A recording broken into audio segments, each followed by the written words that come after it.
everybody. I'm going to be presenting on the cultural factors and health disparities of the vulnerable population of single parents to one or more child. So just kind of a little summary of health concerns from our last project. Sending your children to daycare or any other facilities that have other children there is going to increase the risk of your child contracting a communicable or non-communicable disease. That's just kind of the facts of it. Oftentimes in studies that I've read, these children tend to not be vaccinated or not fully vaccinated. And so with that comes the risk of them contracting any disease. It just kind of, increases the risk. Some non-communicable diseases that are seen in these children are obesity, asthma, dental diseases, and allergies. So obesity comes from parents not being able to afford the nice, nutritious, healthy food, the fresh produce, and that's more expensive than the bag of ramen. And so consequently, the children oftentimes have weight problems. Asthma and allergies just from the environment they live in typically is not as clean and up to par as it should be. And then dental diseases just from not being able to keep up on those regular dental appointments. Now, not all single parents have children like this. Some single parents have it all together and are all-star parents and really care for their children and get everything done that they need to do, but oftentimes you see the other side of it as well. The self-care of these children is not met frequently, like weight, appearance, diet. It's a constant problem in this population. Something that they really struggle with. It's really sad. So the media portrays single parents negatively. 75% of single parents have experienced some sort of stigma, stereotyping from the media. I know we can all think of some sort of movie or show, series, whatever it may be, that portrays single parents as neglectful, not there all the time, not teaching the children what they need to be taught, things of that nature, and that's not always true, but the media definitely portrays it that way. They are often portrayed as ill-raised, aggressive, ignorant, and illegitimate. The children are. You oftentimes see in the media these children acting out because they're, don't get the attention or care they need at home. So it's really sad to see that how the media portrays single parents. I honestly can't think of many times where in the media you see the single parents portrayed as the good guy, which is really sad. It can be really hard to be the single parent and try and balance work and child care and your own health and stress and all the things I can't imagine. So family support, here in Utah, we're pretty lucky. We typically live close to family members. We have somebody, even if it's not family, family doesn't have to be blood, but you have people from work or church or whatever that's considered family that steps in and helps with the children and is a really big helping hand. But not all states have that luxury like we do. So this family support can really help decrease the stress off of the single parent. And one study that I read over and over again said that the parents didn't have to worry about paying for the child care when they were with families, which really eased the stress of things because it's already hard enough as is trying to care for everything financially, emotionally, physically, spiritually. Peers. It was really interesting to me how much peers played a role in adults as well as children. So the stigma of single parents is poor.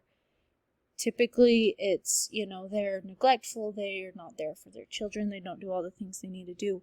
But the stigma in children of the peers in the children was really heartbreaking to read it. Usually the peers are destructive in the children and encourage and enable poor behaviors. Oftentimes they say, your mom will never know, or encourage the acting out, the lashing out of these children. The peers of single parents and children of single parents oftentimes seem to stick together. It was interesting in a story I was reading, they talked about how it was a single mother of children, and she was talking about how she met her best friend through a child care facility. It kind of like an after-school program, and her best friend was a single mom as well, and their children actually became best friends as well because they just had so much in common. So those peers seem to click together and help one another like that, which I thought was really. So this population does have its own set of vulnerabilities, but it was interesting to read how, when I first read this question and how it asked if this trend, you could say, of single parenting was to go on and on to next generations, my initial thought was, yes, this is what they see, this is what they know. But as I started reading, I read this journal article, and it said that actually it was no worse than children of a stably cohabiting biological parents, and it didn't differ at all from any other group, which was really interesting to me. I don't know why I thought that, you kind of do what you learn. So I thought that was cool. Instability itself, rather than simply the state that results from union dissolution, has negative effects on parents and children. And then there's no correlation between single parenting and passing on through generation compared to other populations. So here in the U.S., we are pretty blessed with many, many things, obviously, but the tax benefits for dependents of single parents, they get many tax benefits for having those dependents. Government-sponsored welfare for low-income single parents. We have many different organizations like that can help with single parents that are government-sponsored. Child support. And child support in the U.S. Exists everywhere. It is different among states, but it is in all 50 states. So, and then as far as in other countries as well, child support does exist, but it is different than here in the U.S. The tax benefits, and all the government thing, nationally is the same because it's the government. So there are quite a few systems that can help this population. The stigma of single parents is a big barrier. They're mislabeled. They're oftentimes dropped from social events. Their friends tend to kind of forget about them once they hear that they're single. On a website, this woman was saying how she oftentimes held that out from people. That was the last thing that she would tell people, is that she was a single parent, because people would look at her different immediately. The Utah culture of church is very open to helping single moms, and church leaders step in and help with, I know last winter, as a church, we got together and helped get together snow clothes and warm clothes and some warm foods and stuff, and took it to a single mom who was really struggling. And so it's opportunities like that are always arising in Utah with church groups to help with single parents. It typically, though, has a negative reputation.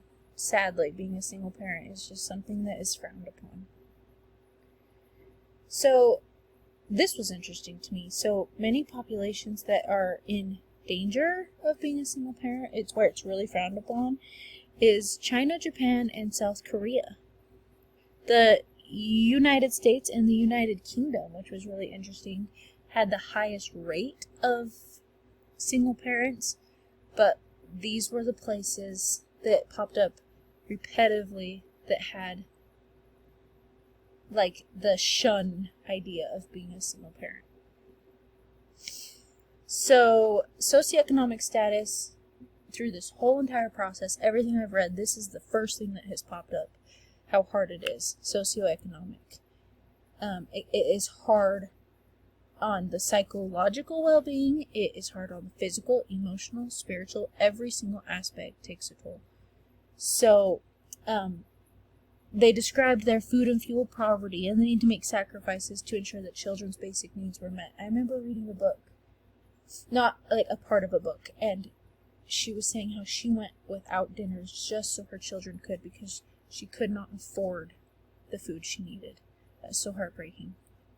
Oftentimes they go without food just to make sure that their bills are paid. Their physical and mental health really take a toll. It can be hard. The stress of the parent to try and make sure all these needs are met is just overbearing. Race and ethnicity. Solo parents are more likely to be female and black, which was really interesting to me.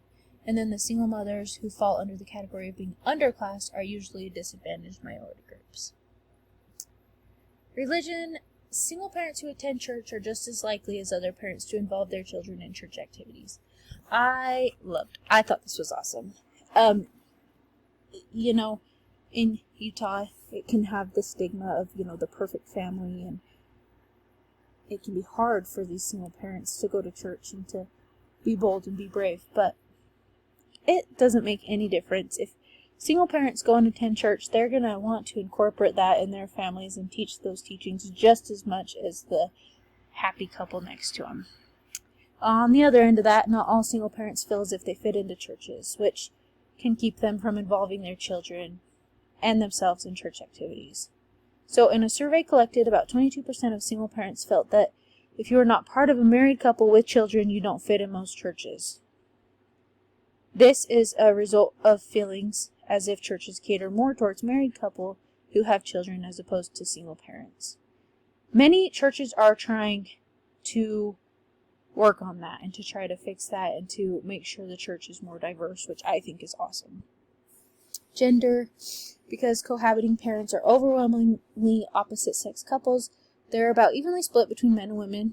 Solo parents, however, vast majority, 81% are mothers, 19% are fathers. That's huge. So more single moms than single dads. So the geographical location, the U.S. has many advantages over many other countries, especially foreign countries. We're just more developed. We have our healthcare system, our technology, our everything, our knowledge is just a little more advanced, which gives us the advantage of where we are. So telehealth and telemedicine have really come a long way, especially in the past, few years with COVID and everything, but it can help us to communicate with other countries and help those in need via telehealth. So some implicit and explicit biases of single parents. So some implicit biases could be assuming they're poor. They have bad parenting values. They have poor values in general. Some explicit biases could be not letting your child go play at their house because they're a single parent. They're neglectful.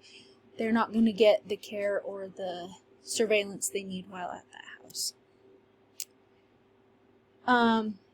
Overall, the health influence of all these places is pretty equally influenced, but America has a ton.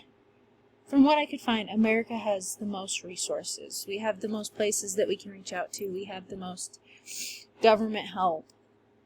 More resources than anywhere else that I could find. This is my reference page, and I've really enjoyed learning more about this population. Thanks for listening. Bye.